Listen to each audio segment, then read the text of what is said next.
I'm going to read from Luke 22, verses 39 to 46.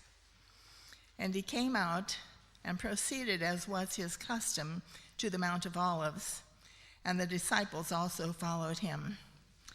When he arrived at the place, he said to them, "Pray that you might not enter into temptation." And he withdrew from them about a stone's throw, and he knelt down and began to pray, saying, "Father, if you are willing, remove this cup from me. Yet not my will, but yours be done." Now an angel from heaven appeared to him, strengthening him. And being in agony, he was praying very fervently, and his sweat became like drops of blood falling down upon the ground. When he rose from prayer, he came to the disciples and found them sleeping from sorrow. And he said to them, "Why are you sleeping? Get up and pray that you may not enter into temptation."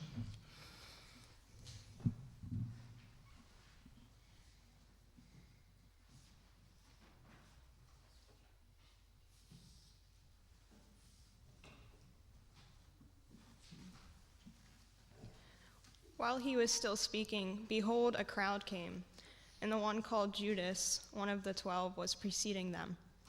And he approached Jesus to kiss him. But Jesus said to him, "Judas, are you betraying the Son of Man with a kiss?" When those who were around him saw what was going to happen, they said, "Lord, shall we strike him with the sword?" And one of them struck the slave of the high priest and cut off his right ear. But Jesus answered and said, "Stop, no more of this." And he touched his ear and healed him.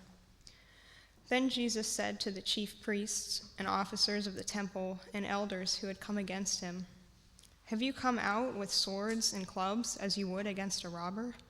While I was with you daily in the temple, you did not lay hands on me, but this hour and the power of darkness are yours."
That it is fair.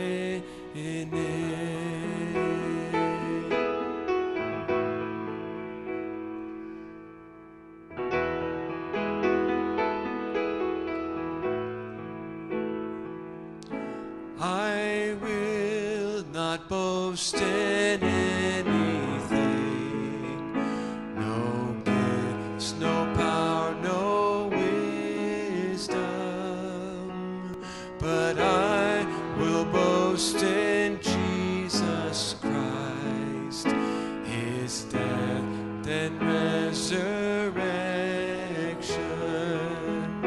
Why should I gain from his reward?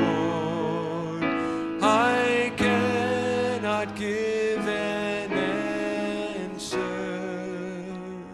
but this I know with all my heart, his wounds have paid my ransom.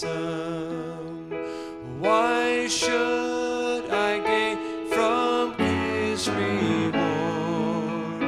I cannot give an answer, but this I know with all my heart, his wounds have paid my ransom.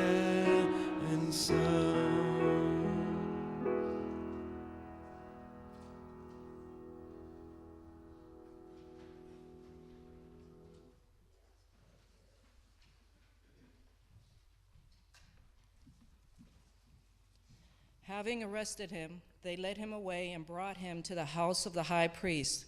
But Peter was following at a distance.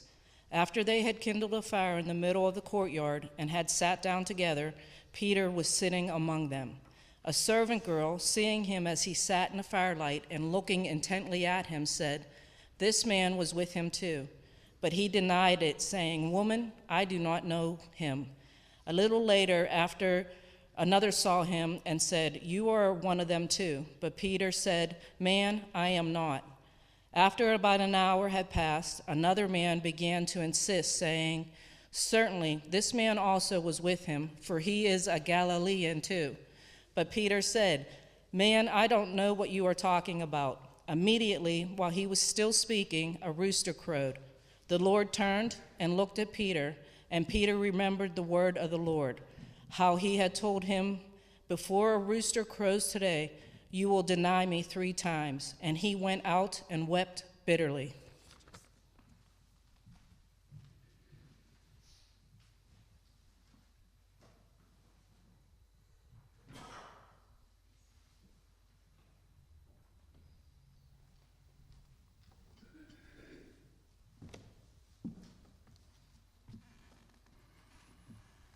When it was day, the council of the elders of the people assembled, both chief priests and scribes.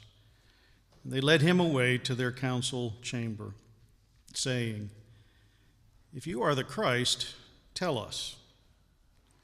But he said to them, "If I tell you, you will not believe, and if I ask a question, you will not answer. But from now on, the Son of Man will be seated at the right hand of the power of God." And they all said, "Are you the Son of God then?" And he said to them, "Yes, I am." And then they said, "What further need do we have of testimony? For we have heard it ourselves from his own mouth." Then the whole body of them got up and brought him before Pilate.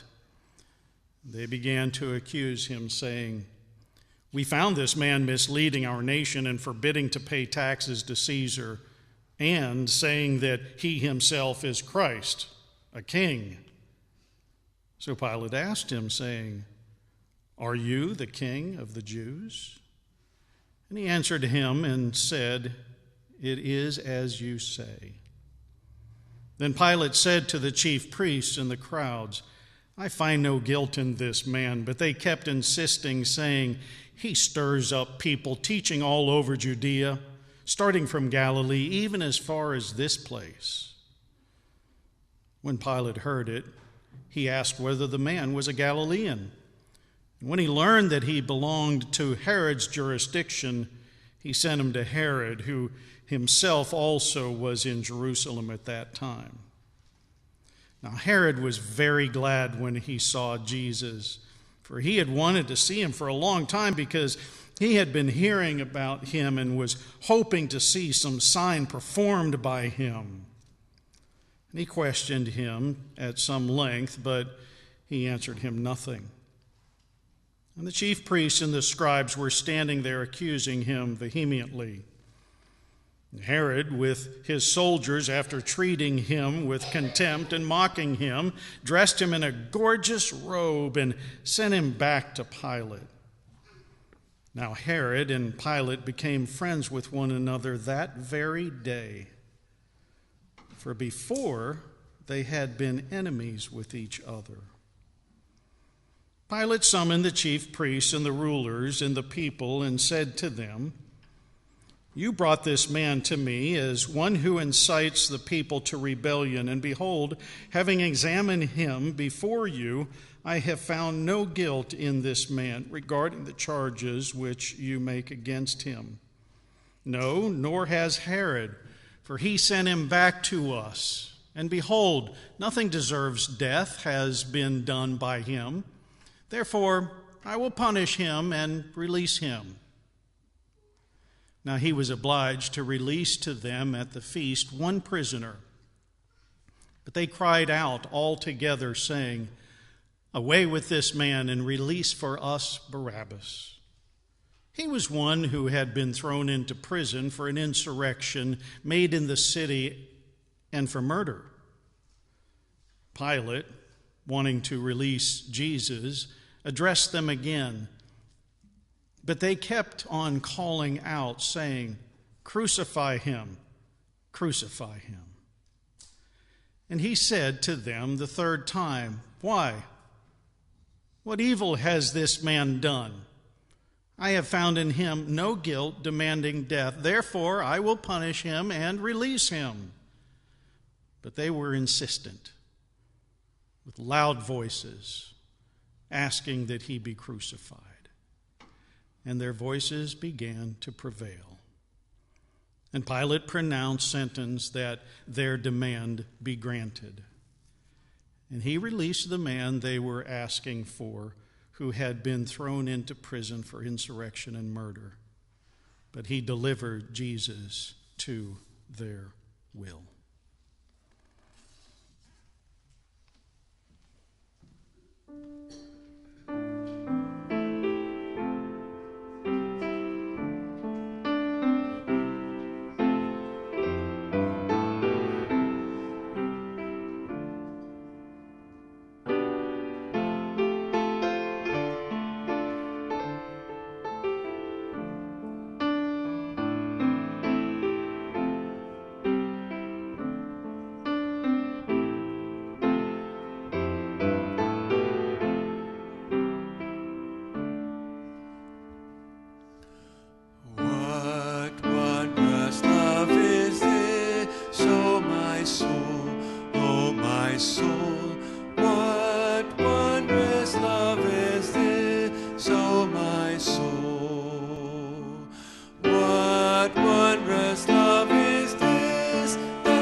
When they led him away, they seized a man, Simon of Cyrene, coming in from the country, and placed on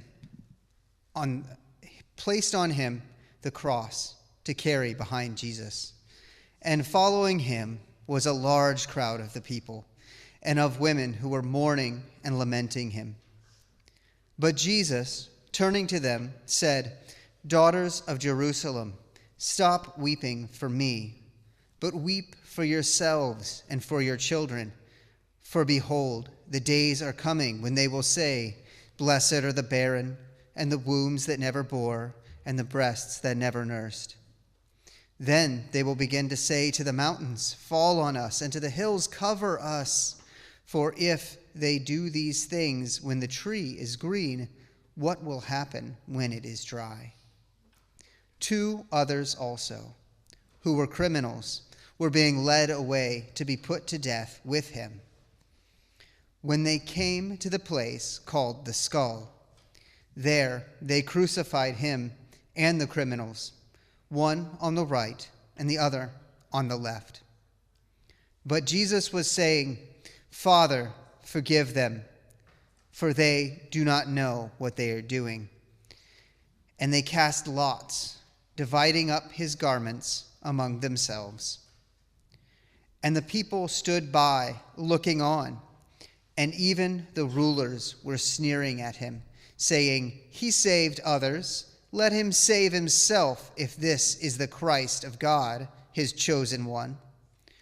The soldiers also mocked him, coming up to him, offering him sour wine, and saying, "If you are the King of the Jews, save yourself." Now there also was an inscription above him, "This is the King of the Jews." One of the criminals who were hanged there was hurling abuse at him, saying, "Are you not the Christ? Save yourself and us." But the other answered, and rebuking him, said, "Do you not even fear God, since you are under the same sentence of condemnation? And we indeed are suffering justly, for we are receiving what we deserve for our deeds, but this man has done nothing wrong." And he was saying, "Jesus, remember me when you come in your kingdom." And he said to him, "Truly, I say to you, today you shall be with me in paradise."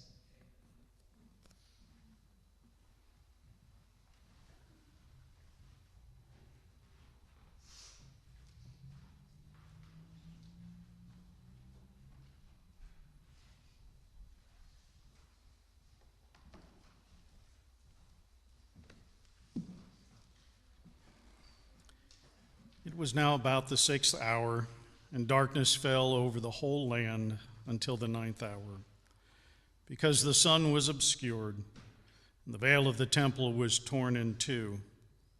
And Jesus, crying out with a loud voice, said, "Father, into your hands I commit my spirit."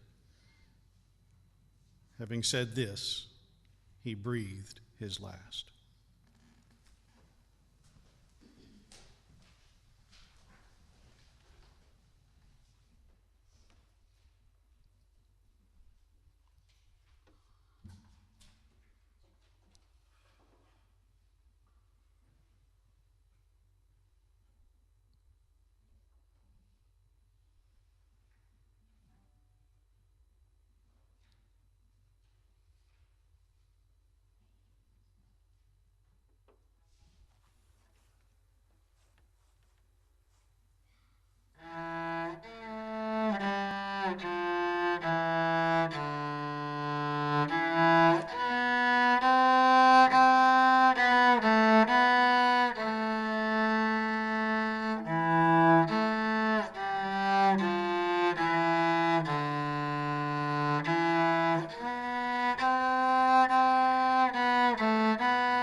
and a man named Joseph, who was a member of the council, a good and righteous man. He had not consented to their plan and action.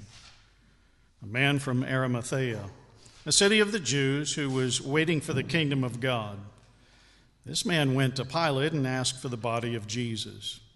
And he took it down and wrapped it in a linen cloth and laid him in a tomb cut into the rock where no one had ever lain.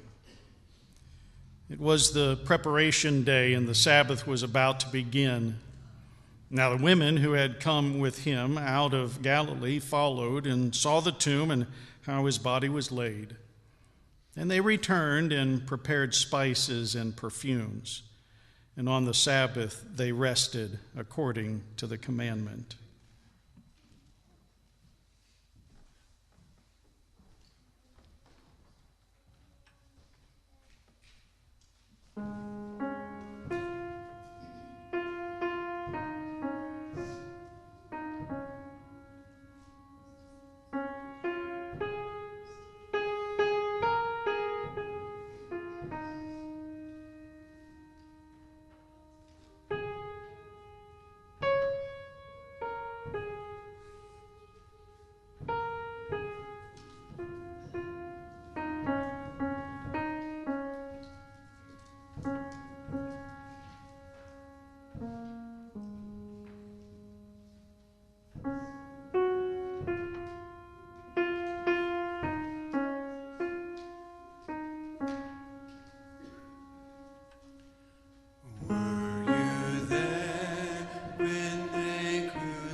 Sometimes it causes me to tremble, tremble, tremble.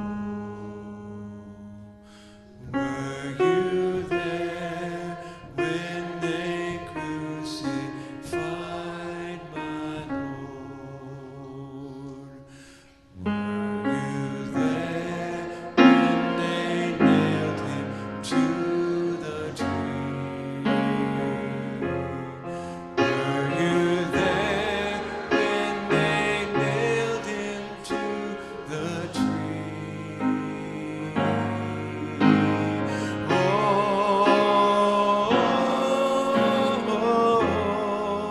Oh, sometimes it causes me to tremble, tremble, tremble. Were you there when they nailed him to the tree? Were you there when they laid him in the tomb? Were you there when they nailed him in the tomb? Oh,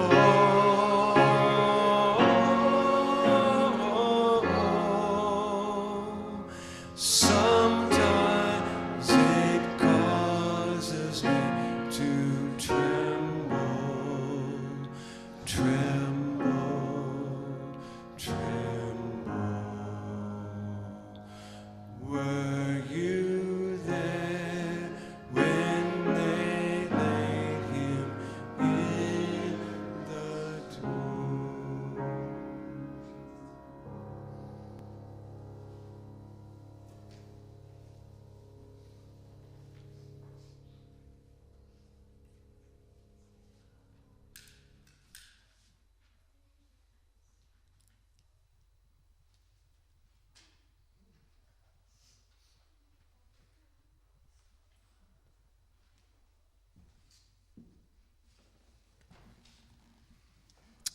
But even in the dark and desolate silence of the tomb,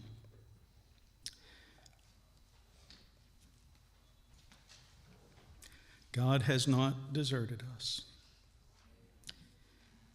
Even now we have hope that was promised by the prophets and fulfilled in that Christmas manger in Bethlehem.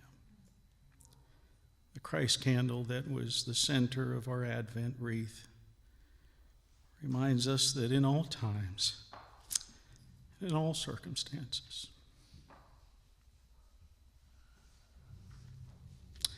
when it seems we have been abandoned and forsaken even by God, we are not alone. God is with us.